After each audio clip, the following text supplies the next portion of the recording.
Welcome back. Prominent Indian-American Republican and former member of Trump's administration, Nikki Haley, has warned Donald Trump about his relations with India. The former U.S. ambassador to the United Nations, Nikki, has said that ties with India are at a troubling inflection point, suggesting a partnership with India which will be critical in helping the U.S. to counter China. Calling it a strategic disaster, the Republican said that ruining 25 years of relations with the only country that can counter China in India is India. She also stressed on India's scale in trade and manufacturing, making it a crucial asset to the free world security. In fact, advising India on taking Trump's point on Russian oil seriously, she suggested a meeting between Donald Trump and Prime Minister Modi, urging the former to reverse the downward spiral. Let's talk about this with our guest, Ambassador Suresh Goel, former diplomat, with us on the show. Purnima Nath, Republican leader, is also joining us. Mr. Sumit Peer, senior political commentator, and Ravi Karkara, co-founder of the Global Air Water Generation Initiative, also joins us on the program. Thank you everyone for being a part of this conversation. Ambassador Goel, I'll begin with you. Well, reversal of this trend is what Nikki Haley is proposing at this point in time. Donald Trump is not focusing on that. He's obviously focusing on making America great again. He's focusing on his Nobel Peace Prize. He's perhaps, not glued into the fact that China is getting closer to the American figures when it comes to economy and global dominance. Is that something that you think that his advisors have not made him privy to, or is this just a part of a tactic out of the deal? Vineet, let me put it this way. I have had more than 40 years in diplomatic life, and never have I felt so totally incapable of understanding what is going on, simply because there is no plan, there is no scheme, there is no thinking on what is happening, and therefore every day something happens which takes the world by surprise. And I'm not the only one. Almost all my diplomatic colleagues have the same feeling. They are at a loss to understand what is happening here in this world. Let me come to the issue the question that you asked, Donald Trump and India.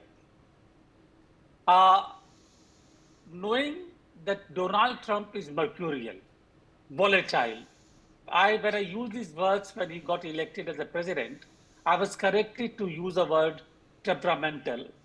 Reluctantly, I said yes, temperamental, but temperamental has also some redeeming features, because you can, there are some bad days, but you can still talk to them.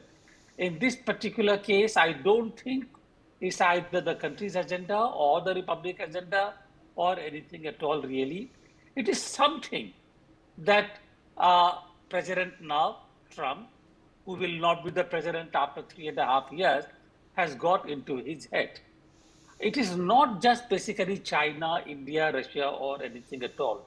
Peter Navarro, who is advisor to President Trump on trade issues, is also a known China hawk.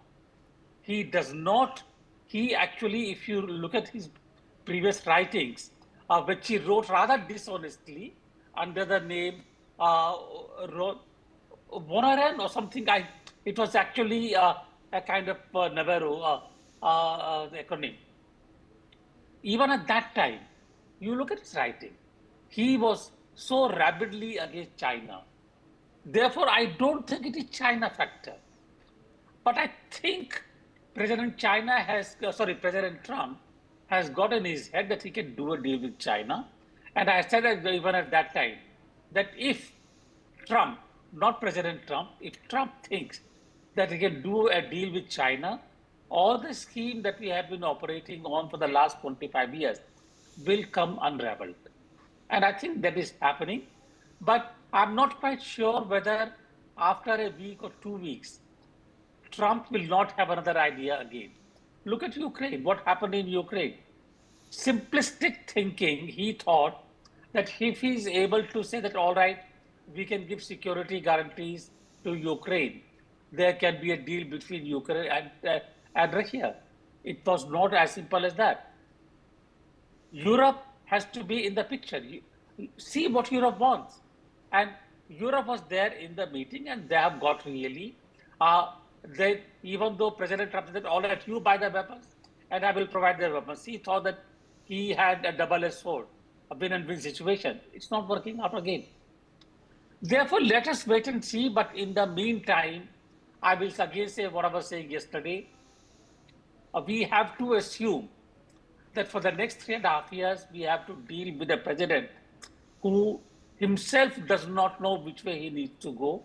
We have to come to a geopolitical situation completely uh, dependent and yet to be basically insulated from the American politics or Trump politics, so to say. It's not American politics. And I think in that process, we are moving in a kind of a right direction when we are building bridges with China, when we are building bridges with Russia, we are building bridges with other countries in the world. I think President Trump must understand that the world does not revolve around the USA. Vineet. That's a good point.